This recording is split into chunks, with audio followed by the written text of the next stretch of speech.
ሀገራችን ኢትዮጵያ የተለያዩ የውጭና የውስጥ ጫናዎች ተቋቁማ የሚገባት ቦታ ላይ እንድትሆን በሁሉም መስኮች ሊባል በሚቻል ደረጃ ርብርብ እያደረግን እንገኛለን። ከዚሁ ጋር ተያይዞ የኮንስትራክሽን ኢንዱስትሪው አጠቃላይ ለጥቅል ሀገራዊ ምርት፣ ለስራ ዕድል ፈጠራ፣ ለቴክኖሎጂ ሽግግር እንዲሁም ለሌሎች ዘርፎች የሚያበረክተውን አስተዋጽኦ ከግንዛቤ በማስገባት የተለያዩ ስራዎች እየተከናወኑ ይገኛል።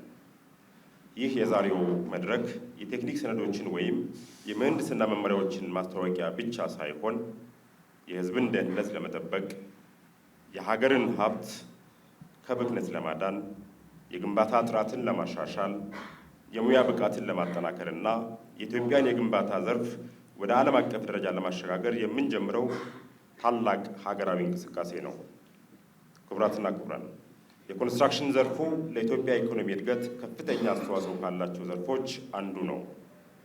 መንገዶች፣ ድልድዮች፣ ቤቶች፣ ፋብሪካዎች፣ ሆስፒታሎች፣ ትምህርት ቤቶችና አየር ማረፊያዎች እንዲሁም ሌሎች መሰረተ ልማቶች የሀገራችንን ልማት የሚሸከሙ፣ የሚያሳልጡ፣ የሚያንቀሳቅሱ የጀርባ አጥንትና ሞተሮች ናቸው። ነገር ግን የግንባታው ዘርፍ እድገት በጥራት በደህንነትና በዘላቂነት ካልተደገፈ ወደ ኢኮኖሚ ኪሳራ፣ ወደ ሕይወት ጥፋትና ወደ ሀብት ብክነት ሊያመራ ይችላል።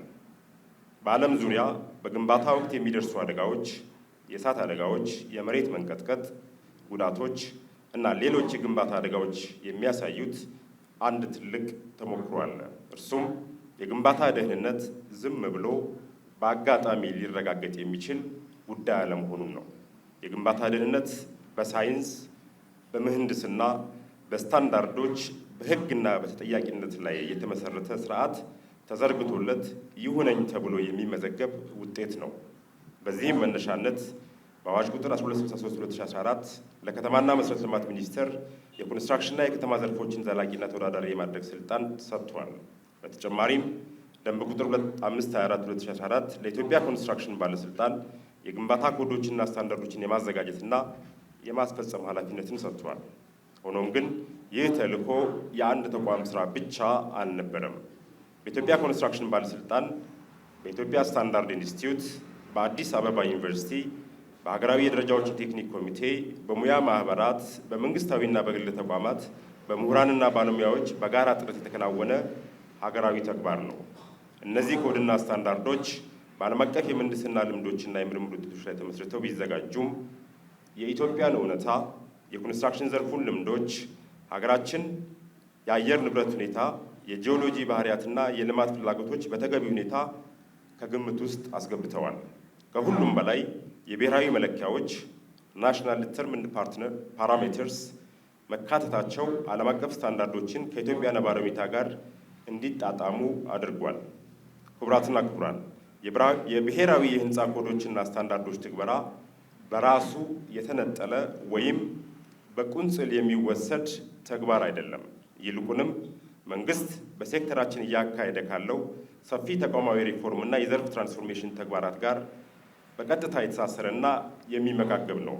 በዘመናዊ ኢኮኖሚዎች የግንባታ ዘርፍ ለኢኮኖሚ እድገትና ለኢንዱስትሪ ልማት ቁልፍ ሚና ቢኖረውም ዘርፉ ውጤታማ፣ ተወዳዳሪ፣ ዘላቂ ሊሆን የሚችለው በጠንካራ ተቋማት፣ በዘመናዊ የቁጥጥር ስርዓቶች፣ በተጠያቂነትና በግልጽ የአሰራር ማዕቀፎች ሲደገፍ ብቻ ነው። መንግስት የሀገራዊ ሪፎርም አካል የሆነውን በኮንስትራክሽን ዘርፍ ውስጥ የሚስተዋሉ ተግዳሮቶችን ለመቅረፍ ሪፎርሞችን እያካሄደ ይገኛል። የዘርፉን ሕግና የቁጥጥር ስርዓትን ማዘመን፣ በዘርፉ ምቹ የቢዝነስ ከባቢን መፍጠር፣ የኮንስትራክሽን ባለሙያዎችና ተቋማት የብቃት ማረጋገጫ ስርዓትን ማጠናከር፣ የኮንስትራክሽን ቁጥጥር ስርዓት የተገዥነት ስርዓቶችን ዲጂታላይዝ ማድረግ፣ የግንባታ ግብዓቶች ጥራት ቁጥጥርን ማሻሻል፣ የግንባታ መረጃና የገበያ ስርዓቶችን ማዘመን፣ የኮንትራክተሮች፣ የአማካሪዎች እና የባለሙያዎች የብቃት ማሳደጊያ ፕሮግራሞችን ማስፋፋት፣ በዘርፉ ውስጥ ግልጽነት፣ ተጠያቂነትና የመልካም አስተዳደር ስርዓቶችን ማጠናከር በሪፎርሙ ከምንሰራቸው ስራዎች መካከል የሚጠቀሱ ናቸው።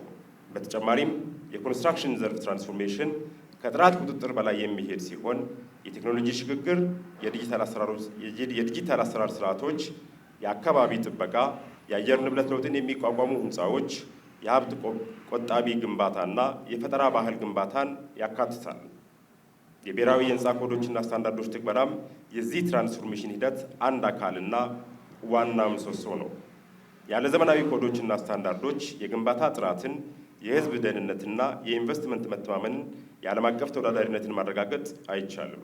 ስለዚህ የኮድ ትግበራን እንደ ቴክኒካል ግዴታ ብቻ ሳይሆን እንደ ሀገራዊ የተቋማት ግንባታ፣ የኢኮኖሚ ተወዳዳሪነት ማሳደጊያና የዘርፍ ትራንስፎርሜሽን መሰረታዊ ምሰሶ አድርገን ልንመለከተው ይገባል። በእውቀት በትብብርና በቁርጠኝነት ደህንነቱ የተጠበቀ ጥራቱ የተረጋገጠ ዘላቂ ፈጠራን የሚያበረታታ እና በዓለም አቀፍ ደረጃ ተወዳዳሪ የሆነ የኮንስትራክሽን ዘርፍ እንገነባለን። ሁላችሁም እንደምታውቁት በኮንስትራክሽን ኢንዱስትሪው ያለን ተልዕኮ ያለን ሚሽን በጋራ ሆነን ኢትዮጵያን እንገነባለን የሚል ነው። በብቃት፣ በጥራት፣ በታማኝነት ማለት ነው።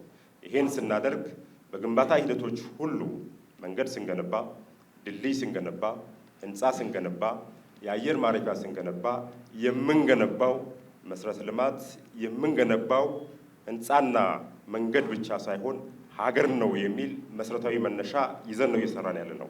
ይሄን ዛሬ እዚህ ቤት ያለን ሰዎች በሙሉ ከተረዳን፣ ይሄን ዛሬ እዚህ ቤት ያለን ሰዎች በሙሉ ካስረዳን፣ በእርግጥም በምንፈልገው መልኩ አገራችንን መገንባት እንችላለን። የዚህ አይነት ውጥኖች ዛሬ የምናስጀምረው ኮድና ስታንዳርዶችም የዚሁ አካል ናቸው። አገር ነው የምንገነባው ስንል ቴክኒካል ጉዳይ የስታንዳርድ ጉዳይ ብቻ ሳይሆን መሰረታዊ የሆነ የእይታ ለውጥ ጭምር የምናደርግበት መሆኑን መገንዘብ ያስፈልጋል። ክቡራትና ክቡራን፣ የዛሬው ማስጀመሪያ ስራችን የማጠናቀቂያ ወይም ደግሞ የመጨረሻ ግብ ሳይሆን የረጅሙ ጉዞ መጀመሪያ ነው። ኮዶችና ስታንዳርዶች እውነተኛ ለውጥ የሚያመጡት በሁሉም የግንባታ ፕሮጀክቶች ሂደት ውስጥ በሁሉም አካላት ሲተገበሩ ነው። ስለሆነም ቀጣዩ ስራችን የአቅም ግንባታ፣ የስልጠና ፕሮግራሞች፣ የግንዛቤ ፈጠራ፣ የዲጂታል ስርዓቶችን ማስፋፋት፣ የክትትልና የማስፈጸሚያ ስርዓቶችን ማጠናከር መሆን ይኖርበታል። እያንዳንዱ መንግስታዊና የግል ተቋም የስራ ተቋራጭ፣ አማካሪ፣ አርክቴክትና መሐንዲስ የዚህ ለውጥ ዋና ባለቤትና ጠበቃ መሆን ይገባዋል። በመጨረሻም ይህን ሀገራዊ ተልዕኮ ለማሳካት ከእኛ ጋር ለተባበሩ፣ አብረውን ለሰሩ፣ ለደከሙ ጉምቱ የሆኑ የሀገራችን ባለሙያዎች፣ ተቋማት፣ አማካሪዎች፣ ተመራማሪዎች፣ የቴክኒክ ኮሚቴ አባላትና የልማት አጋሮቻችን በራሴና በሚኒስቴር መስሪያ ቤት ስም ከልብ የመነጨ ምስጋናዬን እያቀረብኩ የኢትዮጵያ የህንፃ ኮዶችና ስታንዳርዶች ትግበራ ማስጀመሪያ መድረክ በይፋ የተከፈተ መሆኑን አበስራለሁኝ። አመሰግናለሁ።